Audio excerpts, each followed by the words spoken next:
Matters of education take centrefold on today's show, specifically the affordable provision of tertiary schooling. Our mandate is to ensure that we have a 21st century tertiary education system which can provide the country with the kind of skills, human capital and competencies that will be required for us really achieving our objectives as a nation. We also look at learning through a long-standing extracurricular activity. This is Jamaica Magazine and I am Adrian Atkinson. Stay with us for those features and others.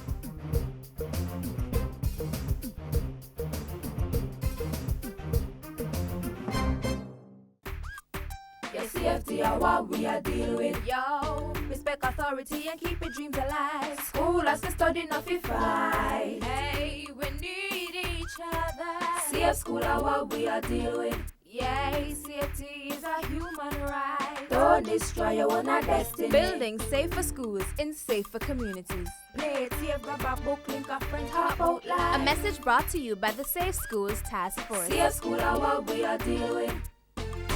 This message was paid for by the European Union.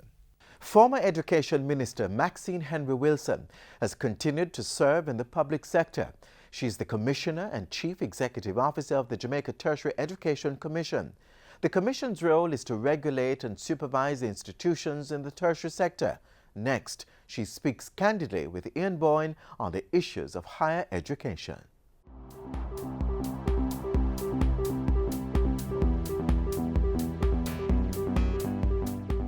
Thanks for joining us for Issues and Answers. I'm Ian Boyne. Today we focus on the tertiary sector, that critical sector. We have with us Mrs. Maxine Henry Wilson, who is CEO of the Jamaica Tertiary Education Commission. We hope we'll have some of your questions answered.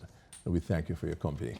Good to have you on the program. Thanks for having me. My pleasure. The commission was launched recently.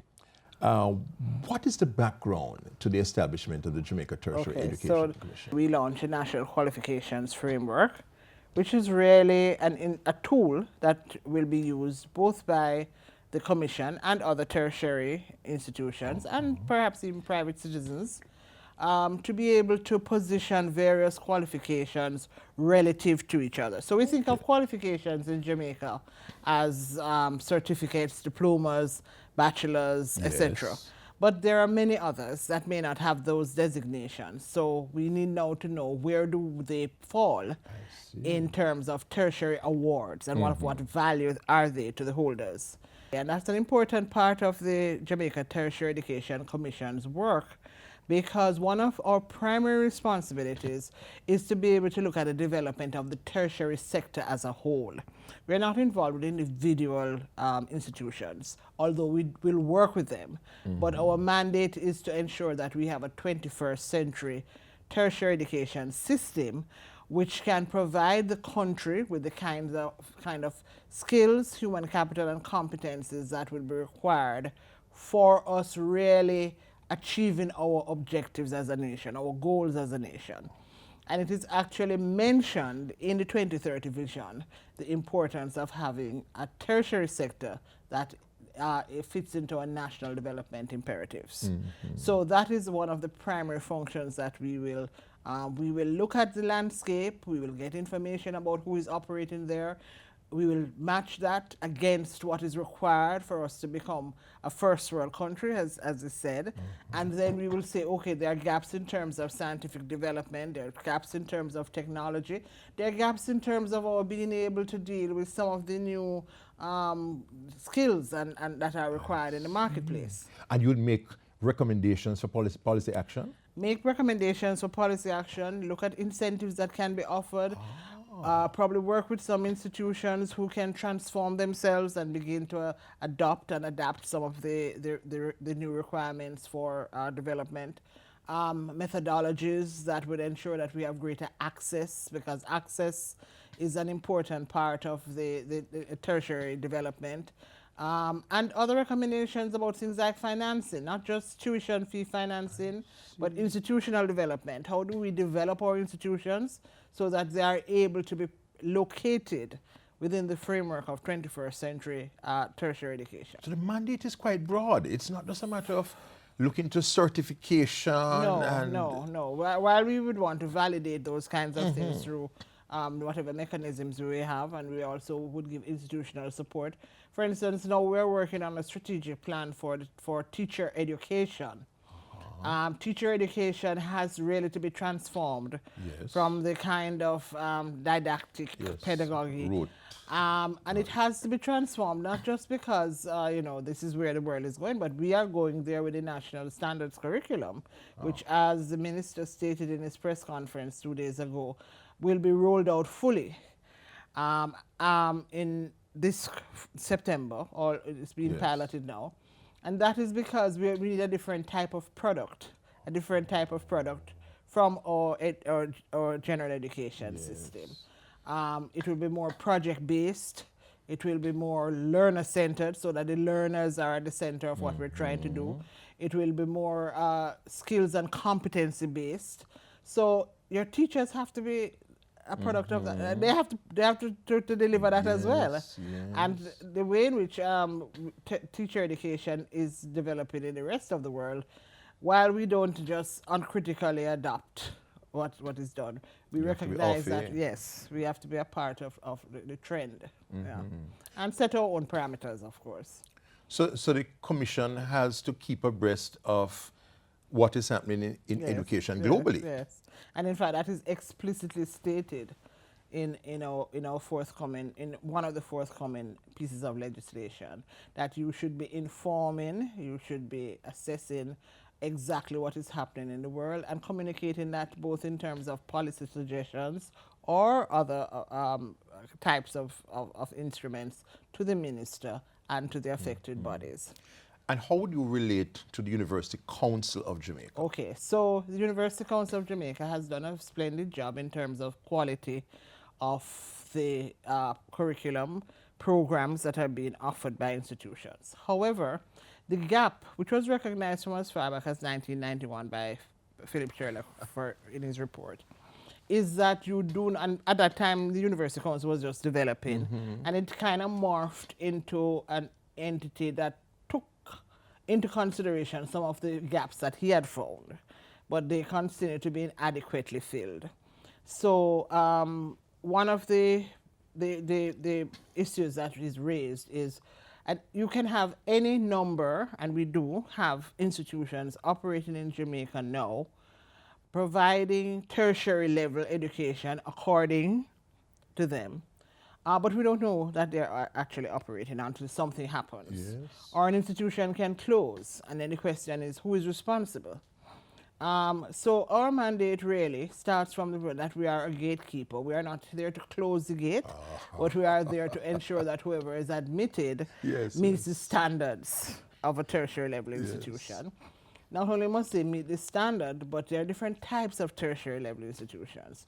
And we have to ensure that if you say that you're a university, that you have all the attributes and you meet the standards of university education.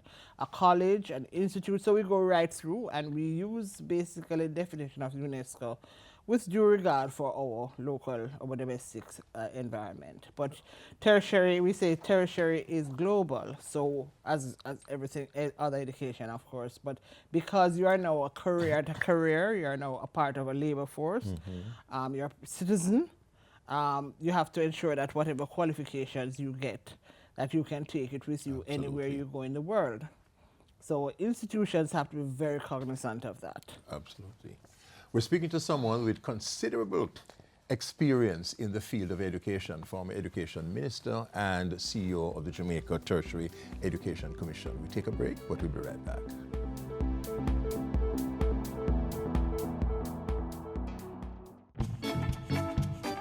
Some marina, you know.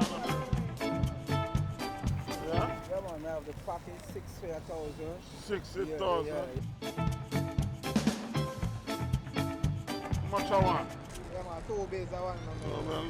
Man, no one else. $5,000. Yeah, man. Alright, What one, cat? you don't know, I sit downtown the other day there. Oh. All the brethren, them man, we buy and sell marina. One of them I sell a 6-pack for $1,000, and the next one I sell one for $200. So where buy? Buy 5 of them for $1,000. Think them can rob me. So Uncle Fancy is the same $1,000 you would spend to get the 6. Seriously? Tell them again now, my math brains. Math count. Math count. Sponsored by the Ministry of Education.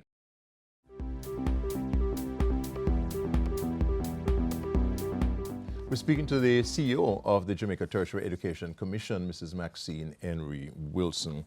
Mrs. Henry Wilson, talk to us about the role that individuals themselves must have, prospective students, about the programs that they engage with, their own responsibility to find out about the value of these programs, especially when accessing online programs. Exactly. So consumer beware. That's you have a responsibility in terms of your own education, your own development and training. We do have a student services role, and students can come to us to get information, and we'll guide them as to where to go and what to do, or actually try and assist them with getting there. We will have information, we'll have a register of all the institutions that are operating legally in Jamaica. Those that are not operating legally really, according to our legislation, will have to be closed because the government then has a certain amount of liability, because citizens, there's a reasonable expectation by citizens that if you have an institution operating, you have not declared it to be non grata, that therefore you must ensure that their interest is protected.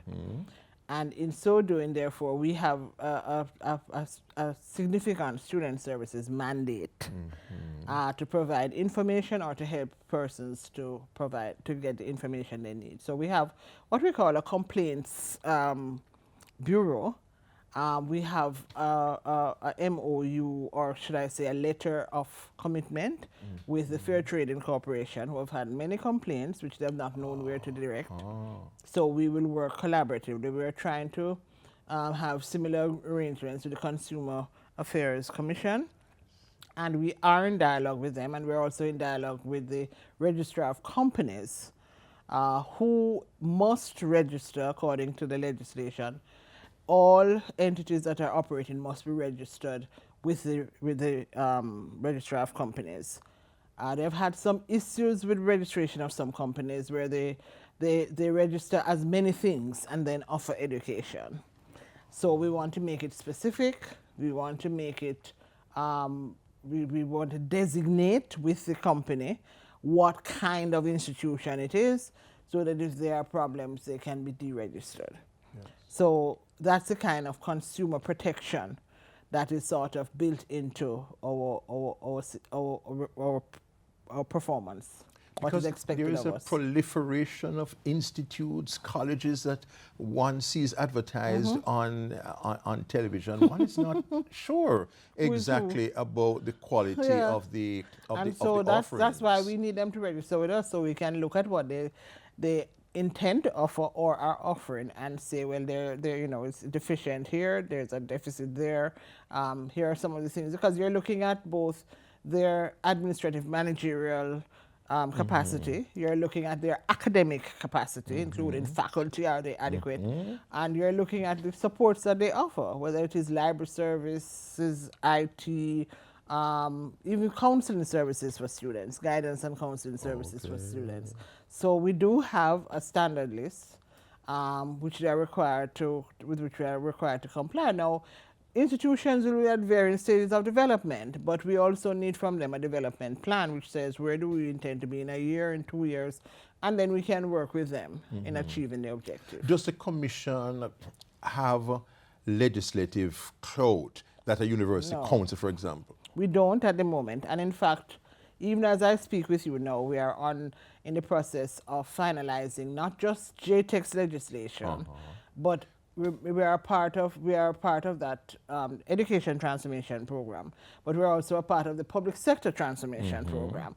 So some of the mandate that was given in terms of the transformation is that UCJ will be the sole accrediting agency. They'll accredit programs at all levels of the tertiary system. We will be the regulator, and registration will be our first tool But I mean, do you have the power to, No, mandate to say that you must register? No, if not, not yet. Oh. Not yet. What we were given by the cabinet and the parliament a year or nearly 2 years ago was to start the process of registration. So we actually have done a pilot registration with some institutions.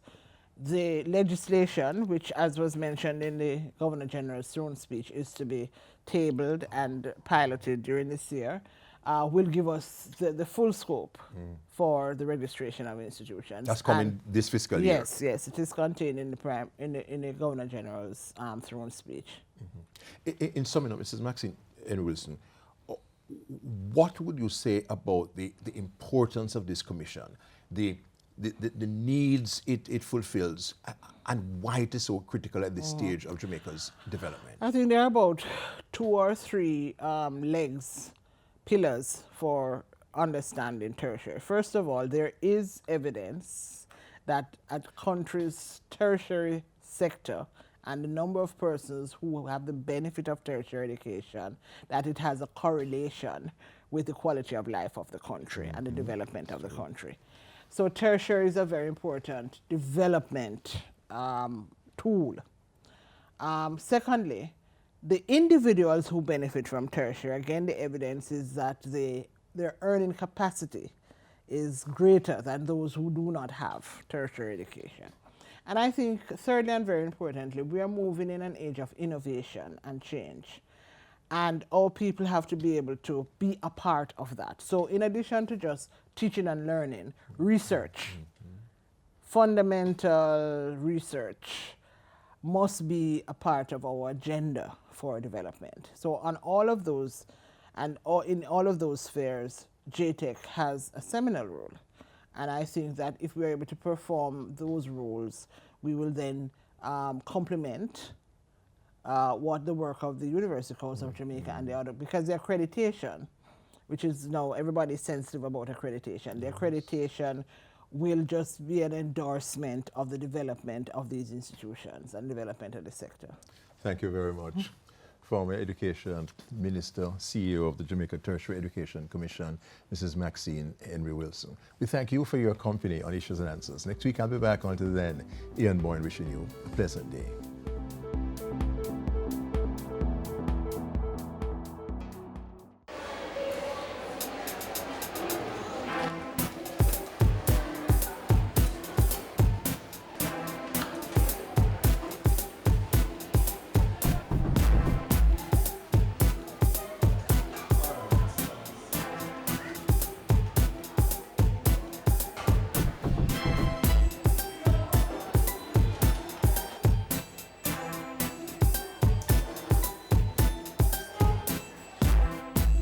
Parents, take your place. Talk to your child about sex. More than 75 years old, is the leading youth organization in Jamaica. This club offers training in a variety of fields, preparing young minds for the world of higher education as well as the work environment. We're talking about the Jamaica 4-H clubs. Watch this. The Jamaica 4-H clubs is at over 105,000 members and growing strong. This good news also means that more young people will have access to training through the 4-H clubs. Our mandate is to provide training for youngsters in various areas. As the youth arm of the Ministry of Agriculture, that is one of our key focus.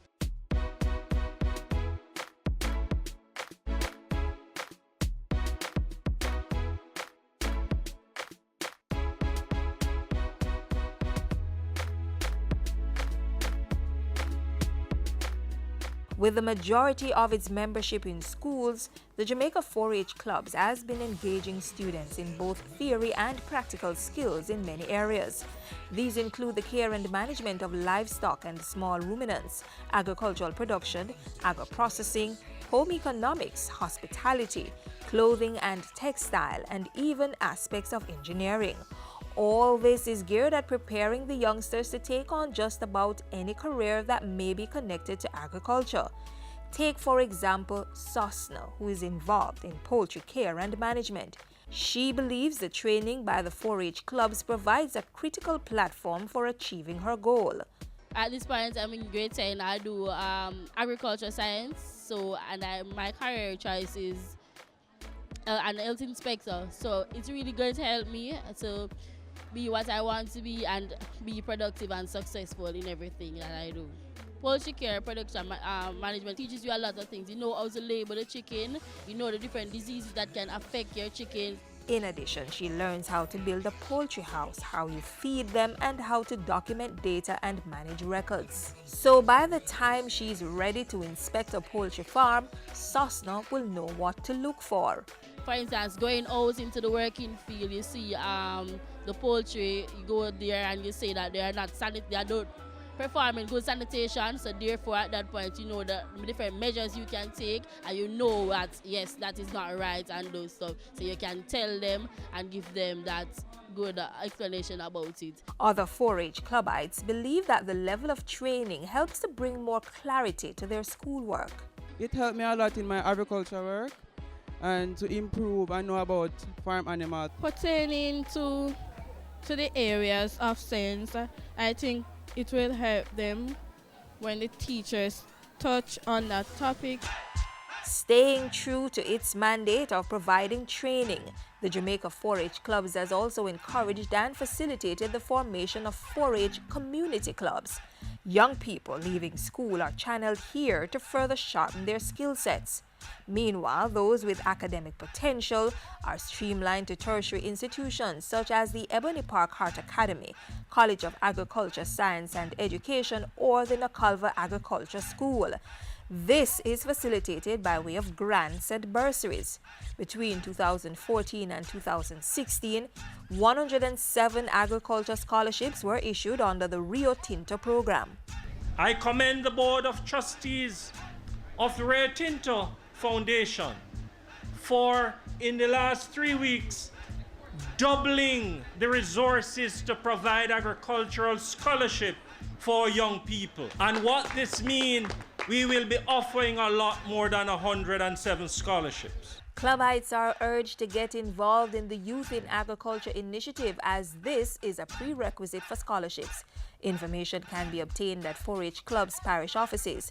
And for those going straight into farming, they will also be provided with input support for agricultural enterprises and cottage industries.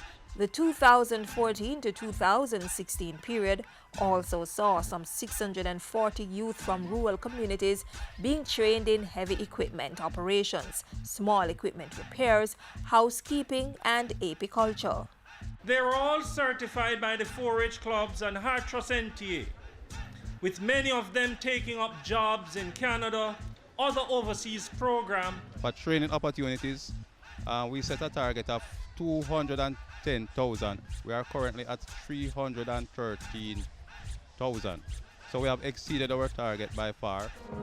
It is crucial for us to use the tool of youth entrepreneurship to provide opportunity for young people to escape the chains of poverty and crime.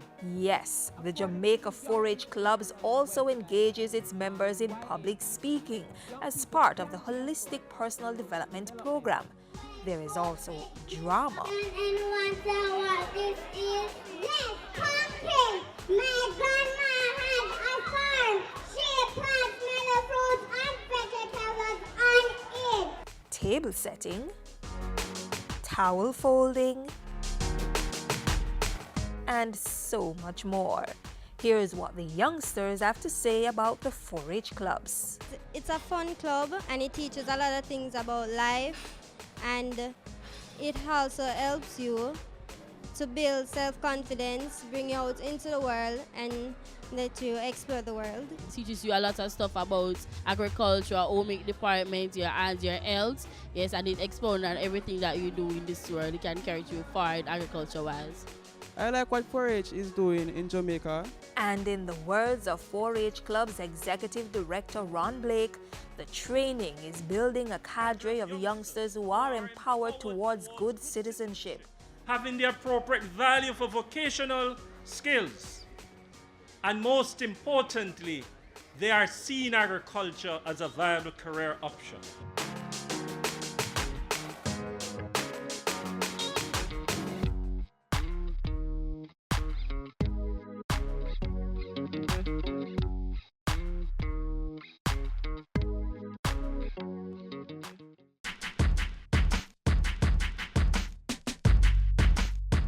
The government is walking the talk that education levels must improve. In the next financial year, which begins on April 1, there are a few initiatives to improve school conditions. One involves more schools across the island benefiting from the construction of 26 sanitation blocks. A sum of $200 million has been set aside in the estimates of expenditure to carry out this activity under the school sanitation project. This means that pit latrines will be replaced with flush toilets, reducing the likelihood of the contamination of underground water and the spread of diseases.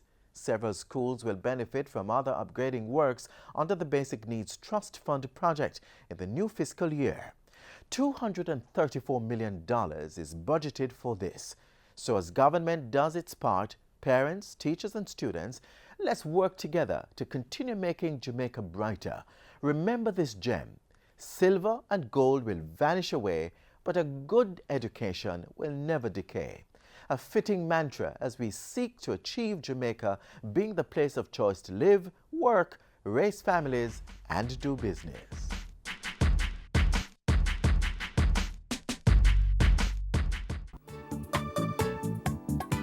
Our land has been suffering from immorality.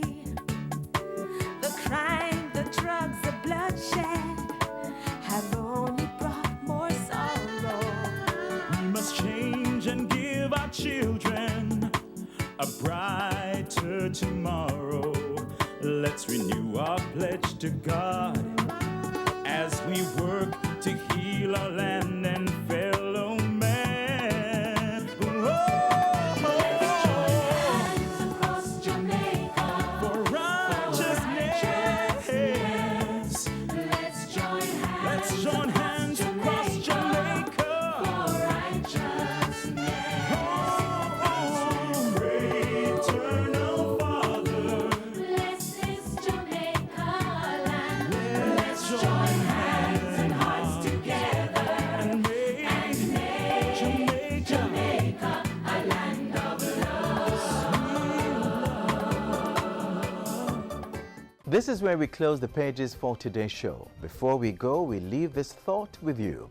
If you think education is expensive, try ignorance. Remember, the information continues to flow on our social pages. We're on Facebook, Twitter, and Instagram. You may also download our app from the Google Play Store, or for more features on education, click on our YouTube channel or visit our webpage, jis.gov.jm. I am Adrian Atkinson. Have yourselves a happy Sunday.